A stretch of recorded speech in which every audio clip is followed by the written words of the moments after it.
नमस्कार, मैं प्रकाश। आप देख रहे हैं लाइव बिहार न्यूज़। अभी मैं आपकी मुलाकात कराने वाला हूं इब्राहिमपुर पंचायत प्रखंड औरंगाबाद के वर्तमान मुखिया बाल मुकुंद जी से। मुखिया चुनाव का जो है आगमन हो चुका है। 24 तारीख से जो है पहला जो है चुनाव के लिए जो बिगुल बुक बच चुका है। अब जो है चुनाव जो है शुरू होने वाला है और चुनाव को लेकर के बिहार की सरगर्मी जो है बहुत तेज़ी से फैल रही है। इसी कड़ी में मैं आपको औरंगाबाद के यहाँ वर्तमान मुखिया इब्राहिमपुर के बाल मुकुंद जी से आपकी मुलाकात कराऊंगा। आइए उनसे बात करते हैं। सर, आपका बहुत बहुत स्वागत है हमारे चैनल पर। सबसे पहले तो हम चाहेंगे कि आप हमें ये बताएं कि अभी तक आपने अपने पंचायत में क्या क्या विकास किया है। जो सरकार का जो रूल है उसके अनुसार जो हम लोग को संसाधन मिला उसके अनुसार हमने पंचायत को विकास किया। वो चाहे नल जल के माध्यम से हो, नली गली के माध्यम से हो, चाहे जो भी हो, संसाधन के हिसाब से और सरकार के नियमानुसार हमने विकास किया। अभी पंचायत में आपके अनुसार वो सबसे बड़ी समस्या बताएं जिसके चलते आपको लगता है कि अभी भी आपके पंचायत का विकास जो है अभी ठहरा हुआ है। अभी भी हम इस बात को एक्सेप्ट करते हैं कि जो नाली गली है वो पूरी समस्या है, उसका समाधान नहीं हो पाया है। मैं स्वयं इस बात को स्वीकार करता हूँ। इसलिए स्वीकार करता हूँ कि जो पैसा नली गली में आता था वो पहले 14वीं या अभी 15वीं आ गया है। तो जो 14वीं आता था पहले पूरे नली गली के बनने के लिए, उस पैसे को बिहार सरकार नल जल के माध्यम से भी उसको खर्च कराया, जिसके कारण नली गली में बाधा उत्पन्न हुआ, कम बना और नल जल प्रायोरिटी में प्रथम था। इसलिए हमारे पंचायत में जैसे 14 गो वार्ड हैं तो 14 में 2 वार्ड तो पीएचडी के माध्यम से हुआ था, बाकी जो 12 वार्ड था वो हम नल जल अपने पंचायत के माध्यम से कराया। तो जब पंचायत के माध्यम से हुआ तो पैसा जो है वो नल जल में चला गया, जिससे अपेक्षाकृत नली गली कम बना। आपके अनुसार क्या करना चाहिए ताकि पंचायत में जो है नल जल का भी कार्य जो है सुचारू रूप से चले और जो आपके पंचायत को ये सुविधा भी मिले? ये सरकार को चाहिए कि नल जल जो है, जो भी योजना है, ये पीएचडी के माध्यम से होना चाहिए था। और अगर पीएचडी नहीं कराता, वो सफल नहीं है, तो उस पैसे को जो पीएचडी में जाता था वो पंचायत को दिया जाता, जो नली गली से काट कर नहीं दिया जाता, तो बहुत अच्छा होता। जो 14वीं पहले था, जिस तरह से मिलता था नली गली के लिए, उसी तरह से मिलता, तो जो पगडंडी, जो गांव में जो सड़कें जो खराब है या नली नहीं बन रहा है, वो कम से कम उससे बनता। और पीएचडी से पहले जो आता था, अगर उस तरह से आता तो नल जल भी होता। लेकिन अब तो हो गया, अब तो उसमें कोई नहीं है, अब तो केवल रख रखाव के बात आ गया है। तो रख रखाव का भी उसी पैसे से हो रहा है, उसी पैसे से करना है जो पंचायत को निर्धारित राशि जो मिलती है उसी में से। आपके यहाँ पीडीएस का जो काम होता है सुचारू रूप से हो रहा है या नहीं हो रहा, उसके बारे में बताएं। पीडीएफ के बारे में तो हम लोग को कुछ ज़्यादा गाइडलाइन नहीं मिलता है, इसलिए नहीं मिलता है कि उसका सब अलग है, माध्यम है, समझे ना। तो हम लोग उसमें अगर इन्वॉल्व करते तो जानते, लेकिन फिर भी इसके बावजूद भी शिकायतें कम आता है तो उसके बारे में हम क्या कर सकते हैं। पंचायत के लोग जब शिकायत करेंगे ज़्यादा तभी हम इसको मानेंगे। शिकायत कम ही आता है तो उसमें क्या हम कर सकते हैं। आप अपने क्षेत्र की शिक्षा और स्वास्थ्य के बारे में हमें जानकारी दें। शिक्षा मेरे क्षेत्र में एजुकेशन तो खैर प्राइवेट से ही करते हैं। अधिकतर लोग जो प्राइवेट में जो हैं वो एजुकेशन हायर तक गए हैं। और खैर ये जो सरकारी स्कूल का जो व्यवस्था है अभी भी उतना अच्छा नहीं है। और जो नियत जो होता है पढ़ाने का वो थोड़ा कमज़ोर है, या फिर अपने जो गार्जियन हैं या उनके बच्चे हैं उनका भी थोड़ा सुकून इसमें कम सहभागिता होता है, अच्छा नहीं रहता है। उनका भी रिस्पॉन्स थोड़ा अच्छा होना चाहिए। पंचायत के विकास के लिए सरकार को कोई सुझाव, जो सरकार कुछ ऐसी योजनाएं लेकर आए आपके अनुसार जो ज़्यादा इफेक्टिव हो पंचायत में? पंचायत में हम देखिए, सबसे बड़ी बात है पंचायत का वो नली गली का ही है।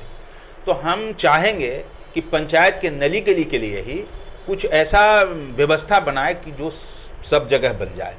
और रोड वगैरह तो बन रहा है, इसमें कोई दो मत नहीं है, लेकिन नली गली में थोड़ा सा परेशानी है। और ख़ास करके बरसात आ गया, चुनाव हम लोग के बरसात में है, वो सब जो है हम लोग के वही दिखाते हैं जो गली कीचड़ है। इसके बावजूद भी काम हुआ है, अच्छा हुआ है। और सरकार भी प्रयासरत है। ऐसा नहीं है कि सरकार के पास कहीं से बहुत बड़ा एक धन आ रहा है कि वो सब इसी को बना दे, उसको बहुत खर्च करना है हर एक चीज़ में। तो उसके माध्यम से धीरे धीरे हो रहा है। पहले हम लोग बहुत ठेवने भर या जांग भर पाकी में जाते थे, उसे कहीं अच्छा हुआ है, कहीं बेहतर हुआ है, और सरकार भी बेहतर करने की स्थिति में है, कर रही है, इसमें कोई दो नहीं। आपके अनुसार विकास का क्या मापदंड होना चाहिए? विकास का मापदंड तो देखिए, सबसे पहले तो शिक्षा होना ही चाहिए, और शिक्षा के साथ साथ स्वास्थ्य, और इसके बाद ये चीज़ होना चाहिए। नली गली ये तो बात की चीज़ है, लेकिन सबसे पहले शिक्षा और स्वास्थ्य जरूरी चीज़ है। जो हमको अब की कोरोना काल में जो स्थिति चरमराया, वैसा नहीं होना चाहिए, क्योंकि ऐसा परिस्थिति कभी भी आ सकता है। ये एक बार नहीं, कई को बार आ सकता है, और इसको संभालने के लिए इसको ज़रूरत है। और ख़ास करके जो फ्रंट लाइन वर्कर जो कहते हैं, जो स्वास्थ्य विभाग के वर्कर, हम उनको भी इस बार धन्यवाद देते हैं कि बहुत लोग नहीं भागे, इसमें कोई दो मत नहीं है, और सहयोग भी किए, और ये ज़रूरी चीज़ है। इसको अभी भी मजबूत करने की ज़रूरत है, इसलिए कि अस्पताल में कभी भी दिक्कत होता है और कभी बात नहीं भी सुनते हैं लोग। आने वाले समय में आप अपने पंचायत में और क्या क्या विकास करना चाहेंगे? आने वाले समय में हम चाहेंगे कि जो नली गली का समस्या बेहतरीन ढंग से समाधान हो, और ख़ास करके जो गरीब है, जिनको आवास की ज़रूरत है, हम प्रयास करेंगे कि उनकी आवास, हमारे तो पावर नहीं है, लेकिन आवास सहायक के माध्यम से उसको हम प्रयास करेंगे, ग्राम सभा के माध्यम से, कि वो आवास भी बने, और गरीब झोपड़ी में न रहे, उसको पक्का मकान मिले। हम यही प्रयास करेंगे, अब यही कहेंगे। हमारे साथ बने हुए थे बाल मुकुंद जी, जिन्होंने कहा है कि उनका मानना है कि किसी भी पंचायत के विकास के लिए शिक्षा, स्वास्थ्य बहुत जरूरी है। साथ साथ इन्होंने ये भी बताया है कि ये चाहते हैं कि जितने भी गरीब तबके के लोग हैं, उनको प्रधानमंत्री आवास योजना का लाभ मिलना ही चाहिए। हमारे साथ बने रहने सर आपका बहुत बहुत धन्यवाद। परिचय दें। मेरा नाम राम प्रसाद यादव, पूर्व ग्राम कचहरी इब्राहिमपुर सरपंच प्रतिनिधि। अभी जो आपके वर्तमान मुखिया हैं, उनके द्वारा आपके पंचायत में क्या क्या कार्य हुआ, उसके बारे में हमें जानकारी दें। वर्तमान मुखिया बाल मुकुंद यादव जी के द्वारा गांव में नली गली जहां पर अवेलेबल था, वहां पर ये अच्छी तरह से काम किए हैं, और जहां पर कुछ समस्याएं थी, आपसी कुछ झंझटें विवादित थी, उस पर उस कार्यक्रम को रोक दिया गया, जिसके चलते वहां कार्यक्रम पूरा करने में सक्षम नहीं हो पाया है। लेकिन रह गई बात शिक्षा के बारे में जो समस्याएं हैं, जो शिक्षक हैं वो विद्यालय में समय पर नहीं आते हैं। मेरा एक पंचायत में एक परसी गांव है, वहाँ पर विद्यालय में शिक्षक अभी तक नहीं जाते हैं। वहाँ उनका इतना बड़ा लगाव है मंत्री से कि मुखिया क्या हो, मुखिया सरपंच बीडीओ तक हम लोग दरखास्त देते देते तबाह है, वो वहाँ तक नहीं पहुँच पाए हैं। इस चलते शिक्षा का बहुत अभाव है मेरे पंचायत में। आपके पंचायत में अभी तक सरकार द्वारा लाए गए कितनी योजनाएँ जो हैं धरातल पर आई हैं? बहुत सी योजनाएं सर कामयाब हुई है, जैसे नल जल, सड़क उड़क बने थी, मनरेगा के तहत खरौंजा ये सब बन रही है, नली गली, पटवन के लिए करहा उरा सब काम चल रहा है, दिक्कत नहीं है। अभी समस्याएं है वो बताएं।